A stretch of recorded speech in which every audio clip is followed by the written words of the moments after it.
हे what's up guys, welcome back once again. दोस्तों, हमारी आज की कहानी चिली के एक ऐसे स्वतंत्र सेनानियों की है जिनसे डरकर सरकार उन्हें उस वक्त की सबसे खतरनाक जेल में डाल देती है। एक ऐसी जेल जहां से निकलने का कोई सोच भी नहीं सकता।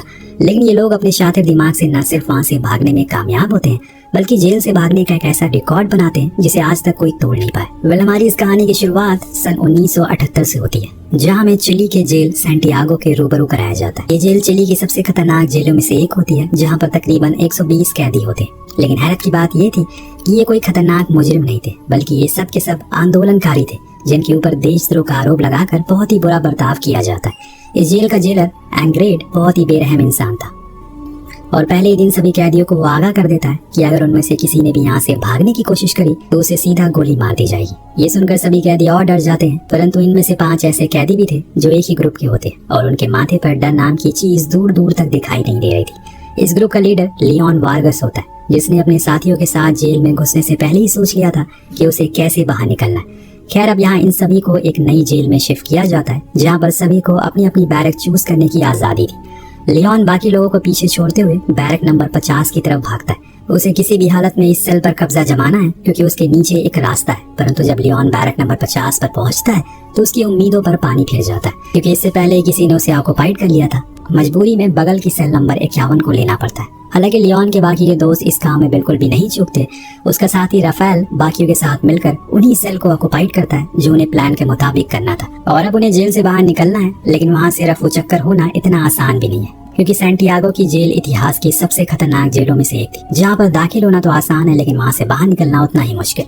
यहाँ पर जितने भी कैदी होते हैं इनसे वही काम करवाया जाता है जो इन्हें बखूबी आता है। ये वही काम होते हैं जिसमें ये माहिर होते हैं, जिसे वो कुछ सालों से करते हुए आ रहे हैं। बतौर आर्किटेक्ट लियोन ने सिर्फ अपने कदमों से ही इस बात का जायजा लगा लिया कि बाहर जाने के लिए उसे पूरी 210 फुट लंबी सुरंग बनानी है, जो कि पास ही मौजूद एक नदी में निकलती है। यानी कि अगर किसी तरह से वो सब के सब वहाँ से निकल जाए तो आसानी से यहाँ से भाग सकते। परंतु यहाँ सबसे बड़ी टेंशन थी कि 24 घंटे इन पहरेदारों की नाक के नीचे सुरंग बनाना और उसकी मिट्टी को ठिकाने लगाना वाकई एक बहुत बड़ा टास्क था। जब ये लोग प्लान बना रहे होते तभी पैब्लो नाम का एक कैदी उन पर नजर पड़ती है। वो समझ जाता है कि ये लोग जरूर कोई प्लान बना रहे हैं। उसे दाल में कुछ काला लगता है। वो उनके पास जाकर कहता है कि तुम लोग जो भी कुछ प्लान बना रहे हो मुझे भी उसमें शामिल कर लो, क्योंकि मैं भी यहाँ से बाहर निकलना चाहता हूँ। अब उन तीनों को उस पर विश्वास हो जाता है और उसे भी अपने प्लान में शामिल कर लेते हैं। साथ ही पैब्लो से ये भी कहते हैं कि अगर उसे यहाँ से बाहर निकलने का कोई बढ़िया आइडिया है तो वो उन्हें जरूर बताए। अब शाम होती है, लियोन और उसके साथ ही सुरंग बनाने की पूरी प्लानिंग शुरू करते हैं। उनका सबसे पहला काम होता है दीवार की तरफ दिखने वाला एक नकली बोर्ड बनाना, क्योंकि सुरंग बनाने में काफी दिन लगने वाले। ऐसे भी नकली दीवार पहरेदारों को झांसा देगी ताकि उन्हें पता ना चले कि उसके पीछे एक सुरंग तैयार हो रही है। अब सुबह में कुछ नए कैदी जेल में आते हैं जिन्हें बुरी तरीके से पीटा गया था, और इसी बात का जायजा लेने के लिए डिफेंस अटॉर्नी फैबियोला पिजोरा वहाँ आती है। लेकिन जेलर उन्हें अंदर आने की इजाजत नहीं देता। वहीं दूसरी तरफ लियोन का एक साथी जो हमेशा अपने हाथ में गिटार लिए रहता है, वो गिटार के अंदर मौजूद एक बहुत बड़ा स्क्रू ड्राइवर निकालता है और इसे लियोन को सौंप देता है। लियोन उस स्क्रू ड्राइवर की मदद से छत पर छेद करना शुरू करता है। जल्दी एक सफेद हिस्सा उसके ऊपर आकर गिर जाता है। वो लोग ऊपर देखते हैं तो वहाँ बहुत बड़ा छेद हो चुका था। अब उन्हें जल्द से जल्द वो बंद करना होगा। ऐसे में लियोन राफेल को कुछ अंडों की व्यवस्था करने को कहता है ताकि टूटे हुए हिस्सों का बुरादा बनाकर उसमें अंडे को मिलाकर एक प्लास्टर तैयार किया जा सके।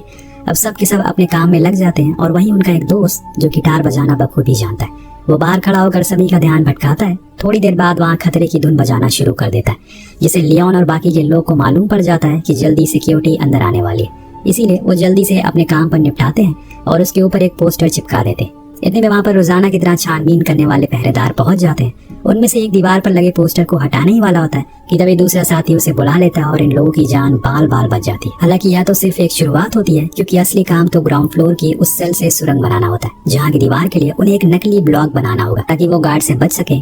अब यहाँ से दीवार को तोड़ना शुरू हो जाते हैं। वो इन्होंने अभी बस शुरुआत ही की थी कि तभी उन्हें मालूम पड़ता है कि सिक्योरिटी ऑफिसर उनकी बैरक में आ रहा है। इसके बाद सभी उस टूटी हुई जगह को सामान से कवर करना शुरू कर देते हैं और अपने अपने काम में लग जाते हैं। सिक्योरिटी ऑफिसर को उन पर कोई भी शक नहीं होता और दूसरे कैदियों को देखने चला जाता है, जिसके बाद वो एक बार फिर से कमरे में मौजूद रेडियो की आवाज को तेज करके दीवार को तोड़ना शुरू करते हैं। इस दीवार को सबसे पहले ये लोग उसी शेप में तोड़ते हैं जिस शेप में इन लोगों ने ब्लॉक बनाया हुआ है, और इसके बाद ब्लॉक को उसी जगह पर फिट कर दिया जाता है जो इनकी सुरंग को कवर करेगी।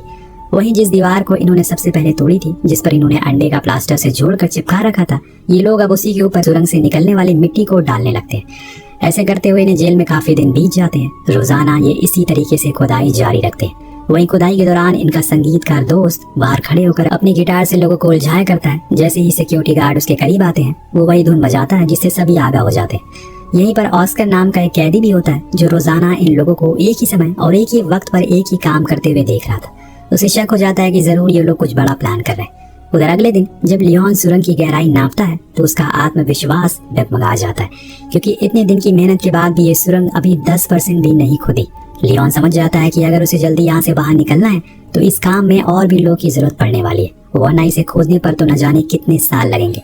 ऐसे में लियोन जेल के कुछ अन्य कैदियों को भी अपने प्लान के बारे में बताता है और उन्हें वो सुरंग भी दिखाता है, जिसे देखकर सभी उसका साथ देने के लिए राजी हो जाते हैं। इनमें से अधिकतर वो कैदी होते हैं जिन्हें कुछ दिनों बाद फांसी होने वाली थी और वो सभी अभी जीना चाहते हैं। वेल, अब जेल के कई कैदी इस प्लान में शामिल हो चुके थे, इसीलिए वो छत के रास्ते से दूसरे की सेल में कनेक्ट करते हैं ताकि पकड़े जाने का खतरा ना के बराबर रह जाए। सुरंग को खोदते खोदते अब 150 दिन से भी ज्यादा हो जाते हैं। यहाँ रेडियो पर इन लोगों को खबरें मिलती रहती है। विरोध प्रदर्शन में एक पुलिस वाले की मृत्यु हो गई जिसे उनके साथियों ने मारा है। इन लोगों को अब चिंता सताने लगती है कि अगर उनके साथी बाहर ऐसे ही सरकार पर हिंसक हमले करते रहे तो उन्हें जनता का साथ नहीं मिलेगा और सारी मेहनत पानी में फिर जाएगी। अब ये सभी के साथ कैदी 2-2 घंटे की शिफ्ट करना शुरू कर देते हैं। अपना पूरा का पूरा दिन सुरंग में खुदाई और आगे के प्लान में लगाते हैं। जो भी सुरंग की खुदाई करके बाहर आता है वो अपने हाथ पैर और कपड़ों को बहुत ही अच्छे तरीके से धो लेता है ताकि मिट्टी का एक भी धब्बा उनमें ना दिखाई दे। और तो और बाकी के कैदियों भी ऐसे बर्ताव करते हैं जैसे कि वो बहुत बड़ी मजबूरी में यहाँ सजा काट रहे। इनमें से जिस किसी कैदी की सुरंग खोदने की ड्यूटी लगती है वो अपना काम बखूबी करता रहता है। बाकी के कैदी बाहर खड़े होकर पहरा देने का भी काम करते हैं। हल्का सा भी खतरा लगने पर वो उसे इशारा करते हैं। अब ये पूरा काम बहुत ही स्पीड से चल रहा था और आधे से ज्यादा काम हो चुका था। तभी एक दिन वो कैदी जिसका नाम ऑस्कर था वो रफेल से कहता है कि मुझे पता लगा है कि तुम लोग क्या कर रहे हो, मैं भी तुम्हारे साथ शामिल होना चाहता हूँ, मुझे इस नर्क में और नहीं रहना। इसके बाद ये सभी ऑस्कर को भी अपने साथ इस मिशन में शामिल कर लेते हैं। एक रोज लियोन अपने साथियों को बताता है कि सुरंग का काम तो बहुत जल्दी पूरा हो जाएगा, लेकिन इस जेल से बाहर निकलने के लिए उन्हें किसी बाहरी की जरूरत पड़ेगी। वो रफेल से कहता है कि हमें किसी बाहरी इंसान पर उतना भरोसा नहीं है, लेकिन हम सभी तुम्हारी पत्नी पर विश्वास कर सकते हैं, तुम्हें उसे मदद मांगनी पड़ेगी। कुछ दिनों के बाद जेल के सभी कैदियों के रिश्तेदार उनसे मिलने के लिए आते हैं। वहाँ रफेल से मिलने उसकी पत्नी पॉलियाना आती है और वो अपनी पत्नी को बाहर निकलने का सारा प्लान बताता है। अपनी पत्नी से कहता है कि तुम बाहर जाकर मेरे साथियों से मदद मांगो, जिस पर पॉलियाना कोई खास जवाब नहीं देती और शांति से वहाँ घर चली जाती है। इधर अब धीरे धीरे जेल में 200 से भी ज्यादा दिन बीत चुके थे, लेकिन सुरंग का काम अभी भी जारी था। अब एक ऐसी ही रोज जब लियोन का वो संगीतकार दोस्त सुरंग खोद रहा होता है तभी सिक्योरिटी गार्ड की पूरी टीम आ जाती है। उनके कानों में खबर लगी थी कि जेल में कुछ न कुछ अनौपचारिक हो रहा है। वो सभी आगे बढ़ते हैं तो लियोन सेल के अंदर जाकर सभी कैदियों को आगाह कर देता है, लेकिन इतनी जल्दी इन सारे सामानों को समेटना नामुमकिन था। इसीलिए रफेल अपने दोस्तों को बचाने के लिए खुद जाकर सिक्योरिटी गार्ड के ऊपर हमला कर देता है, जिसके बाद बाकी कैदियों और सिक्योरिटी गार्ड के बीच में झड़प हो जाती है और यहाँ उन लोगों को बचाने का समय मिल जाता है। हालांकि इस दौरान उन सभी को काफी चोट आती है और जेलर सिक्योरिटी गार्ड पर हमला करने वाले कैदियों को बाहर धूप में नंगा खड़ा कर देता है। हम देख पाते हैं कि जेलर एंड्रेड बहुत ही चतुर आदमी होता है। वो कभी भी खाली नहीं बैठता और हमेशा अपनी पेनी निगाहें सभी कैदियों पर बैठा कर रखता है, इसीलिए वो आए दिन ऐसी छोटी मोटी तलाशी लिया करता था। वहीं दूसरी तरफ हम रफेल की पत्नी पॉलियाना को देखते हैं, जो उस पॉलिटिकल पार्टी के पास मदद मांगने पहुंचती है जिनके लिए वो कभी काम किया करता था, परंतु चुनाव नजदीक होने के चलते सब के सब इसके लिए मना कर देते हैं। वो लोग नहीं चाहते कि चुनाव के दौरान किसी कैदी को छुड़ाकर वो अपनी इज्जत की किरकिरी करे और फिर वो रफेल के पिता के पास जाती है, जो कि चर्च में एक पादरी होते हैं। वो उन्हें बताती है कि जेल में उसके बेटे और अन्य साथी सुरंग बना रहे, उन्हें हमारी मदद की जरूरत है। अब ये सुनकर रफेल के पिता और उसके कुछ दोस्त उन्हें बाहर निकालने के लिए तैयार हो जाते हैं। वहीं जेल में रफेल को कई दिन तक काल कोठरी में बंद रखने के बाद जेलर उसे बताता है कि कोर्ट ने उसे फांसी की सजा सुनाई है। अब फांसी की बात सुनकर रफेल के माथे पर कोई भी शिकंज नहीं थी, क्योंकि वो अच्छे से जानता है कि जब तक उसे फांसी के फंदे पर लटकाया जाएगा तब तक वो यहाँ से छू मंतर हो चुका होगा। और इशारों में वो अपनी यही बात वकील फैबियोलो को भी बताता है। अब जेल में सुरंग को खोदते खोदते 390 दिन से ज्यादा हो चुके हैं। सुरंग काफी लंबी हो चुकी है, इसीलिए जो कैदी सुरंग को खोद रहा था वो बेहोश हो जाता है, क्योंकि इतनी गहराई में ऑक्सीजन की कमी होती है। रफेल भी उसके पीछे होता है और बड़ी मुश्किल से उसे खींचकर बाहर निकालता है। अब डॉक्टर पैट्रियाको उसका इलाज करते हैं और उन्हें बताते हैं कि सुरंग की आखिरी भाग में ऑक्सीजन की काफी कमी है, इसकी वजह से खुदाई करने वाले की किसी भी इंसान को सफोकेशन हो सकता है।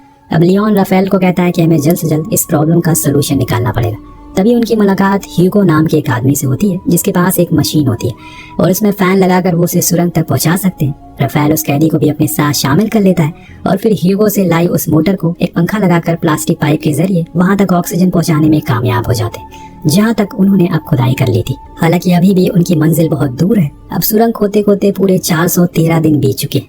एक सुबह पॉलियाना अखबार में पढ़ती है कि तानाशाह पर हमला करने वाले 9 लोगों को कोर्ट ने मौत की सजा सुनाई है। इसमें उसके पति राफेल के अलावा लियोन, डॉक्टर पैटियो के साथ साथ बाकी लोग भी शामिल हैं। वहीं जेलर को अब लियोन और उसके दोस्तों पर शक होने लगा था, इसीलिए वो पैब्लो को मजबूर करता है कि अगर उसका खबरी नहीं बना तो उसे मार दिया जाएगा। डरा सहमा पैब्लो अपनी जान बचाने के लिए जेलर की हाँ में हाँ मिला देता है। उधर लियोन और उसके साथी सुरंग को फाइनली खोदकर जेल की सीमा से बाहर तक पहुंचने में कामयाब हो जाते हैं। वो पाइप के जरिए एक लाल रंग का केमिकल ऊपर की तरफ गिरा देते हैं, जिसे देखकर पॉलियाना को मालूम पड़ सके कि उसके पति ने ये सुरंग खोद ली। अगले दिन राफेल के पिता उसे मिलने के लिए जेल में आते हैं और बताते हैं कि उन्हें वो लाल निशान मिल चुका है, लेकिन उनकी मंजिल अभी 42 फीट दूर है। जिसके बाद लियोन दोबारा सुरंग में काम करना शुरू करवाता है। ऐसे ही 559 दिन बीत चुके थे, तभी अचानक एक दिन जेल में भूकंप आ जाता है। हालांकि उन लोगों की किस्मत अच्छी थी, जिसकी वजह से किसी को भी खरोच नहीं आई थी। और तो और उन लोगों ने जो सुरंग खोदी थी वो भी पूरी तरीके से सुरक्षित थी। भूकंप से उसे कोई खास प्रभाव नहीं पड़ा था, जिसमें सभी लोग चैन की सांस लेते और ये फैसला करते हैं कि अगला भूकंप आने से पहले उन्हें वहां से निकल जाना चाहिए, वरना इस बार शायद सुरंग ना बचे। अब अगले दिन जब सुरंग का काम पूरा हो जाता है तो लियोन एक कैदी के पास जाता है जो कि पैर से अपाहिज था।